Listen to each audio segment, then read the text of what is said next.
Now, a Welsh bus company might be hoping tonight that the old saying, there's no such thing as bad publicity, really is true.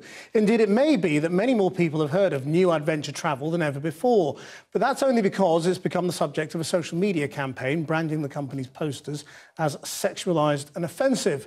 Our Home Affairs correspondent, Andy Davis, joins us from Cardiff. Andy.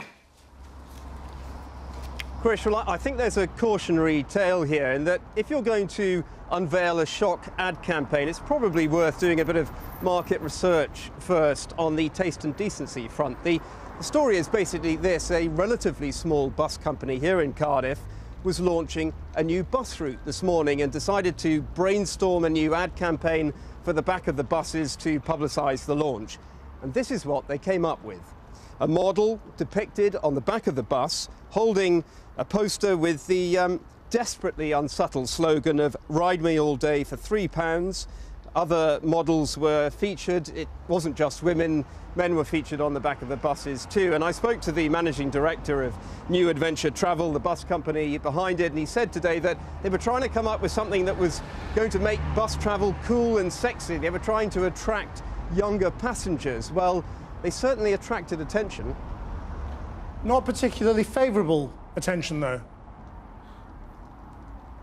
Not at all. I mean, no sooner had the buses left the depot than there was a furious response on Twitter. Local MPs were wading in. The singer Charlotte Church, who lives here in Cardiff, called these ads abhorrent and hugely offensive and demanded that they be taken down, as did others who decried them as sexist. And there were many who just said, listen, it's not appropriate to use sex to sell bus travel, city centre bus travel. And that was a sentiment shared by some, but not all of those that we spoke to in Cardiff this afternoon.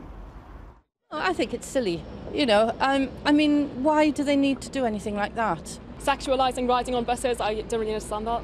It's humorous. There's nothing wrong with that at all, because I mean, you know, it's not against anyone. But that's absolutely disgraceful. And yes, children, yes. If you bring children, you know. Yeah. I mean, they wouldn't know what it is, but you know what it means. But I mean, it's still absolutely awful to have it on the side of a public vehicle. Well, to be fair to the company, as soon as Twitter turned ugly, they moved pretty quickly, dropping the campaign, and the boss, who seemed genuinely embarrassed about it, apologised if there was any offence. But I think it's a good example of how quickly an ad campaign of this nature can generate a vast audience of critics online very quickly, and perhaps of how increasingly vocal and powerful those critics are becoming, especially when it comes to campaigns which attract accusations of everyday sexism. Andy Davis.